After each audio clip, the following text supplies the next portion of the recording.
حضور علیہ السلام نے ارشاد فرمایا کہ میں اس شخص کو جنت کے وسط میں گھر کی ضمانت دیتا ہوں. کس شخص کو؟ فرمایا کہ وہ شخص کے جو جھوٹ چھوڑ دے، وَإِن كَانَ مَازِحًا، اگرچہ وہ مذاق میں ہی جھوٹ بولے.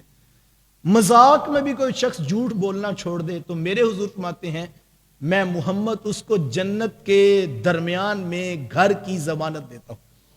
اس شخص کو جنت کے وسط میں پلاٹ لے کر، گھر دے کر، مکان اور محل کی ضمانت دیتا ہوں جو جھوٹ چھوڑ دے، اگرچہ کہ وہ مذاق میں ہی جھوٹ بول رہا ہوں. جھوٹ کی کوئی گنجائش نہیں. لعنت اللہ علی الکاذبین، جھوٹوں پر اللہ کی لعنت ہے، یہ قرآن نے کہا.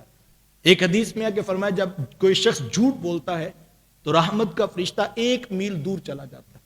اتنی دور رحمتیں چلی جاتی ہیں ایک شخص سے جب وہ جھوٹ بولتا ہے. جھوٹ کی کوئی گنجائش نہیں. لیکن آقا کریم علیہ السلام کی شریعت ہماری رہنمائی کرتی ہے کہ 2 بھائیوں کے درمیان ایک شخص صلح کروانے کے لیے اٹھا تو اس کو شریعت اجازت دیتی ہے اگر وہ جھوٹ بول کے بھی صلح کروا لے تو اللہ کے نبی کی طرف سے اس کو اجازت، وہ صلح کروا دے اگرچہ جھوٹ بولنا پڑ رہا ہے. میں نے کہا مذاق میں بھی جھوٹ کی گنجائش نہیں ہے. حضور نے فرمایا کوئی مذاق میں بھی جھوٹ چھوڑ دے تو ہم اس کو جنت میں جو ہے محل کی ضمانت دیتے ہیں. اور دوسری حدیث بتاتی ہے اگر ایک شخص 2 بھائیوں کی صلح کروانا چاہتا ہے لیکن بغیر جھوٹ کے ہو ہی نہیں سکتی تو حضور کی شریعت، آقا کریم علیہ السلام کے فرامین اس شخص کو اجازت دیتے ہیں کہ تو صلح کروا دے، میں محمد تجھے جھوٹ کی بھی گنجائش دیتا ہوں. ذرا غور کیجئے کتنا بڑا کام ہے. کہیں پر اجازت نہیں جھوٹ کی اور یہاں مذاق میں بھی اجازت نہیں. تو صلح کی صورت میں کہا اور اس کی کیفیت علماء نے بیان کی ہے کہ آپ ایک شخص کے پاس گئے اور آپ نے جو ہے وہ اس شخص سے کہا کہ میں فلاں کے پاس بیٹھا تھا تو یار وہ تو آپ کے بارے میں بڑے اچھے جذبات رکھتا ہے، جبکہ حقیقت میں ایسا نہیں تھا. تو ظاہری بات ہے جب آپ کسی کو کہیں گے کہ فلاں شخص آپ کی تعریف کر رہا تھا، آپ کو غلط فہمی ہوئی ہے، ایسا نہیں ہے وہ، تو اس شخص کے دل میں گنجائش بن گئی. تو اس نے کہا اچھا جی میں آپ کہتے تو مان لیتا ہوں.